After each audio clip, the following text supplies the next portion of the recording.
И с удовольствием передаю слово госпоже Натали Ямб, бывшему министру бюджета Республики Кот-д'Ивуар и известному далеко за пределами своей страны экономисту, аналитику и мыслителю.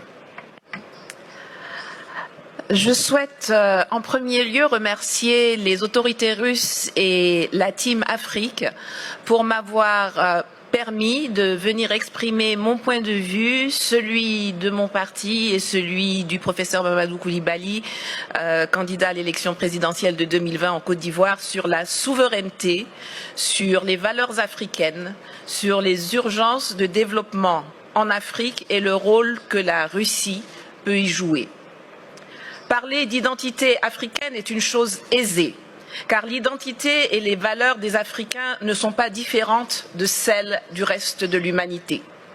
Nous avons les mêmes sentiments de solidarité, de compassion et les mêmes aspirations à la liberté, à la dignité, à la justice et à la propriété. Pourtant, force est de constater que, après l'esclavage, après la colonisation, après les pseudo-indépendances, on ne nous a reconnu que le droit d'être libre, mais seulement au sein de l'enclos français.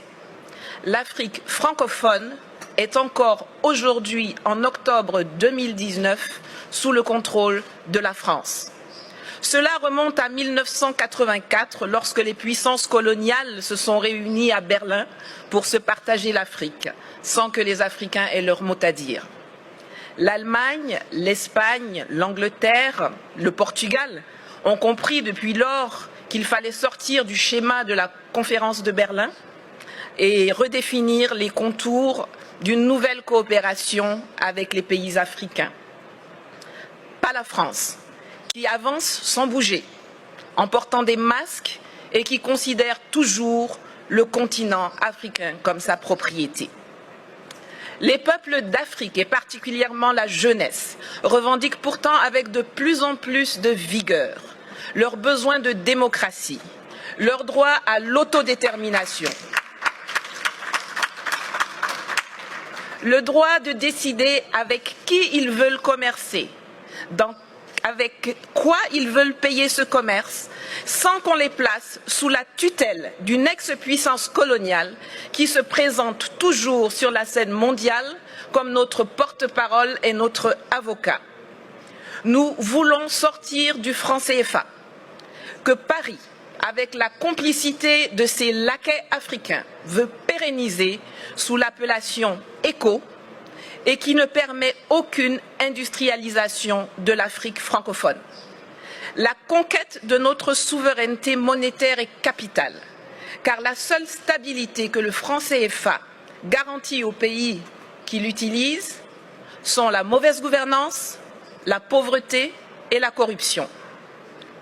Nous voulons le démantèlement des bases militaires françaises, qui, sous le couvert d'accords de défense bidons, ne servent qu'à permettre le pillage de nos ressources, l'entretien de rébellions, l'entraînement de terroristes et le maintien de dictateurs à la tête de nos États. Nous refusons que la France continue d'usurper la voix de l'Afrique à l'ONU, qu'elle soit à la base de quasiment toutes les résolutions concernant le continent.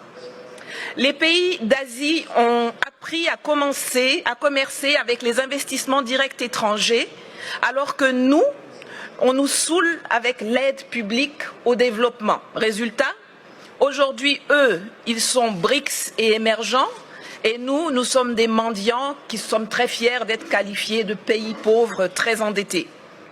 Cela doit changer.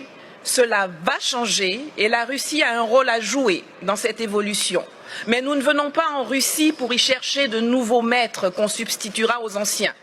Nous y venons pour trouver des partenaires, pour faire du business gagnant-gagnant pour la Russie comme pour les pays africains concernés. L'Afrique regorge de potentialités. Mes prédécesseurs l'ont déjà dit, il y a une population qui grandit, dont 60% à moins de 30 ans, une position géostratégique, d'immenses ressources minières, naturelles, agricoles et surtout humaine. Sur le plan militaire, la présence de la Russie, qui n'y a pas de tradition coloniale, peut permettre de rééquilibrer les choses dans les pays francophones. Et je crois que l'exemple centrafricain dont Madame la ministre de la Défense pourrait mieux nous entretenir est l'un des plus parlants. En Côte d'Ivoire, nous avons par exemple un énorme besoin de formation militaire et de restructuration de l'armée. Sur le plan économique, la promesse de Sochi doit être celle de la rupture avec le huis clos actuel appauvrissant où la France semble avoir verrouillé les domaines de l'eau, de l'électricité, des routes, des ponts, des ports, par des monopoles protégés par les gouvernements respectifs ou par des passations de marché de gré à gré sans appel d'offres, pour que nous puissions enfin nous diriger vers une ouverture de l'économie à tous, notamment aux industries et entreprises russes, dans les secteurs agricoles, miniers, énergétiques, de la transformation industrielle, de l'éducation, de la formation, il y en a plein. Le littoral ivoirien, par exemple, qui alterne les lagunes, les fleuves et la mer, est long de 570 km et regorge d'un potentiel encore inexploité ou sous-exploité dans le transport maritime et lagunaire, dans le désensablement des embouchures de fleuves qui peuvent devenir navigables, dans l'hôtellerie, le tourisme, l'habitat de luxe, le transport lagunaire entre les villes du littoral, compte tenu de l'état désastreux de nos routes. Enfin, sur le plan politique et diplomatique, le monde et la Russie doivent cesser de nous voir à travers les lunettes déformantes du storytelling méprisant, mensonger et négationniste de la France, qui nous assujettit.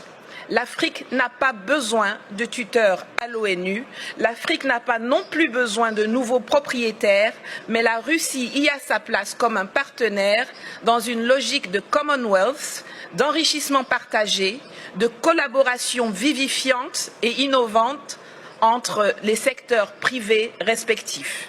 Le monde bouge, les lignes évoluent. L'année prochaine, 2020, est celle d'élections présidentielles au Togo, au Burkina Faso, au Niger, en Centrafrique, en Guinée et en Côte d'Ivoire, pour ne parler que de l'Afrique francophone. Espérons que celles-ci verront l'arrivée au pouvoir de dirigeants réellement choisis par les peuples, qui privilégieront enfin l'ouverture sur le monde et de nouvelles et innovantes opportunités d'affaires à l'asservissement bête et stupide aux colons d'hier et d'aujourd'hui. Je vous remercie. Спасибо.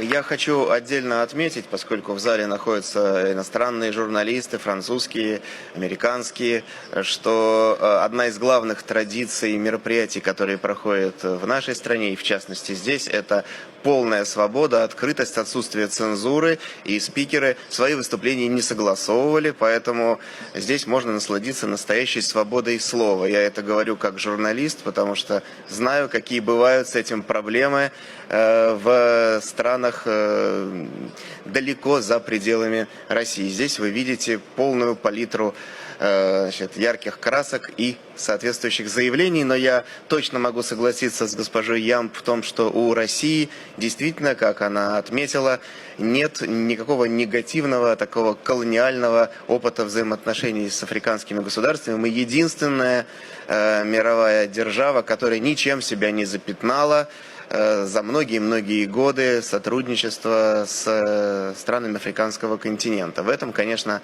наше конкурентное преимущество.